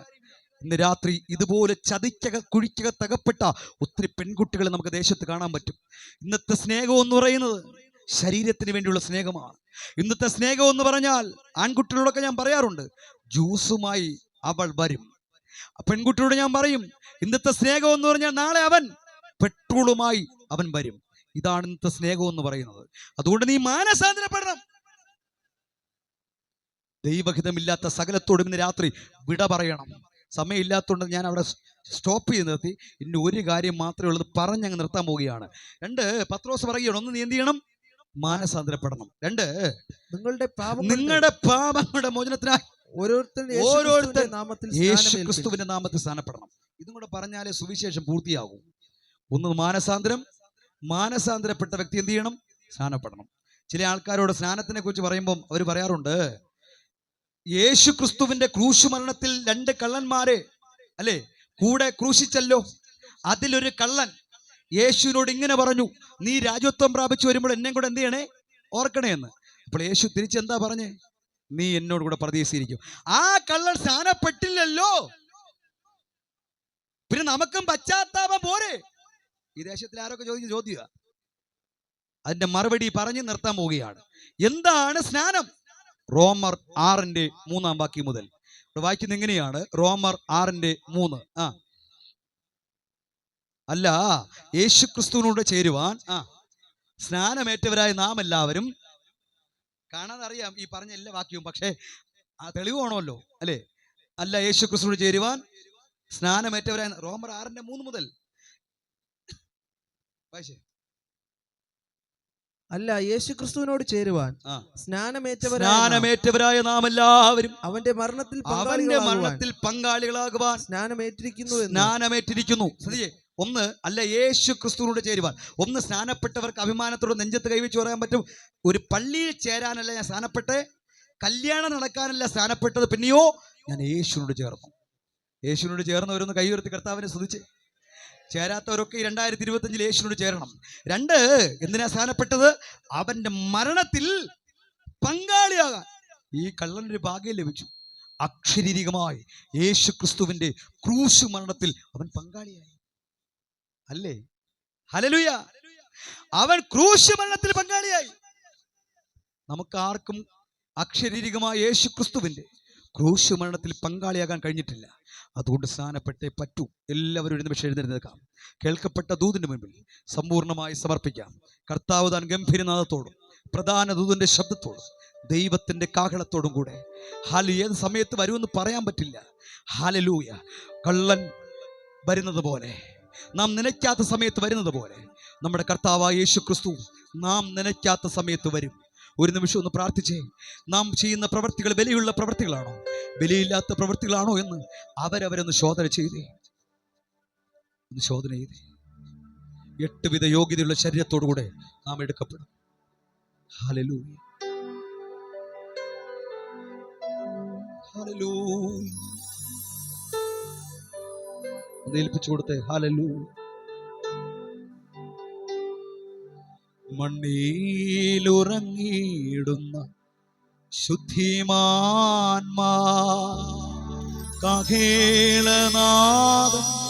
കേൾക്കുന്ന മാത്രയിൽ ചേർന്ന് പറഞ്ഞു. മണ്ണിലുറങ്ങിയിടും ശുദ്ധിമാകേളനാദം കേൾക്കുന്ന മാത്രയിൽ പെട്ടെന്നുയർത്തു വാനിൽ ചേർന്നിടുക. തീരാത്ത സന്തോഷം, തീരാത്ത സന്തോഷം, തീരാത്ത സന്തോഷം പ്രാപിക്കുമവർ. ഹല്ലേലൂയ!